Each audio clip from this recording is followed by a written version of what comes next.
Hello යාළුවනේ ඔන්න මම කියන්නේ ආවේ අද අපි අලුත් ගෙදරකට ආවා. කියන්නේ අපි ගයක් හැදුවා අලුතෙන්ම. ඒතොර ඒ ගේ ගත්තොත් එතනට කිසිම දෙයක් නැහැ. මෙන්න මේ වගේ තමයි තියෙන්නේ. වත්ත ගත්තොත් තව අපිට හදන්න ගොඩක් දේවල් තියෙනවා. මල් පැලටයක් හදලා තියෙනවා අපි පොඩ්ඩක්. අප්ම හිතාගෙන ඉන්නවා ලොකුවට පොඩි පැල තවාණක් කරන්න.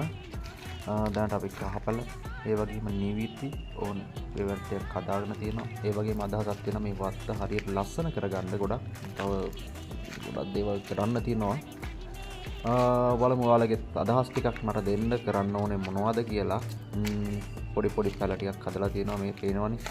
කහ පැල මම ඒක ගෙදරදී පොඩ වවලා ටිකක් වැඩි කරගත්තා.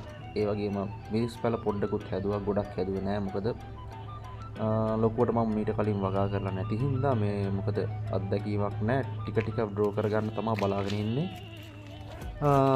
ඔයාලගේ පොඩි උපදෙස් ටිකක් මට දෙන්න. මේක කොහොමද මම ඉස්සරහට මේ වගේ දේවල් වැඩි කරගන්නේ කියලා මම හිතාගෙන ඉන්නවා ලොකුවට පැල තවණක් කරන්න.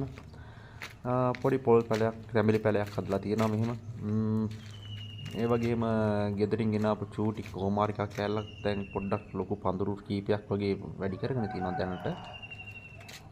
ඒ වගේම මෙන්න මේ වගේ ඇන්තෝරියන් ටිකකුත් හදලා තියෙනවා. හිතාගෙන ඉන්නවා ඒවත් අපි ටිකක් වැඩි කරගන්න ඉස්සරහට. මේ තියෙන මිරිස් පැල හදපු තක්කාලි තියෙනවා.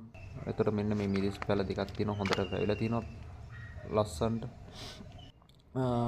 ඒ වගේ තමයි දැනට කරලා තියෙන්නේ.